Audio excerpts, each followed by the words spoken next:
Does anyone work here? Anyone? Apparently not, but that won't stop us from dropping off a few of these complaints. We know technology has a lot of annoyances. We hear about them from you every week. And we have some too. So this week, we're taking 3 minutes to make our biggest concerns heard. The first one goes out to Apple. iOS updates are great until they slow down your old iPhone or iPad to the point that you can't even use it anymore. Apple, of course, wants to keep the ball moving forward with technology, but it also happens to be one of their best ways to get us to buy new stuff. What they should do is provide security updates for old operating systems and provide compatibility for old apps. Android users have a totally opposite problem. Some of us never get the updates Google promises us. Right now, only 3.3% of Android devices run Android 5.0 Lollipop, the version released 5 months ago. And even when some phones do get that version, it will likely be tarnished by the phone maker's own tweaks. Samsung, HTC, and others need to follow a company like Motorola, which releases software updates faster because it doesn't add too much to the operating system itself.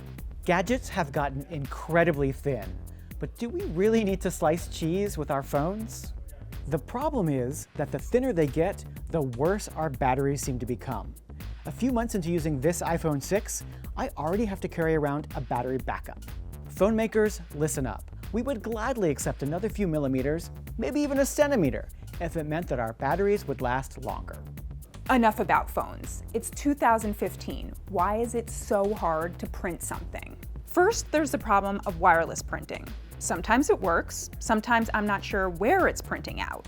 Ink cartridges are still at least $30 a pop, unless you buy those off-brand ones. And then, after a year or two, they always break down. But there is no paper jam. I don't know how it should happen, I just know that some company needs to make living with a printer a whole lot easier. Passwords may be the biggest bane of our digital era. They're hard to remember, and they're not even that safe.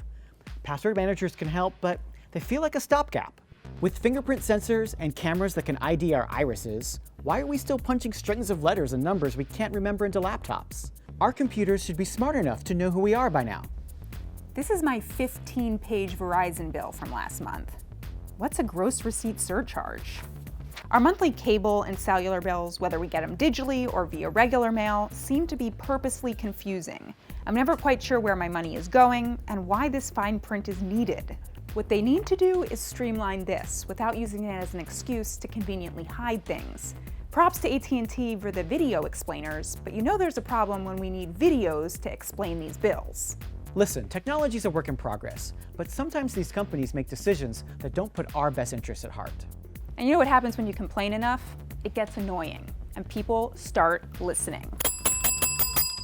We want to hear your complaints too. Email us at personaltech@wsj.com. And tweet us too.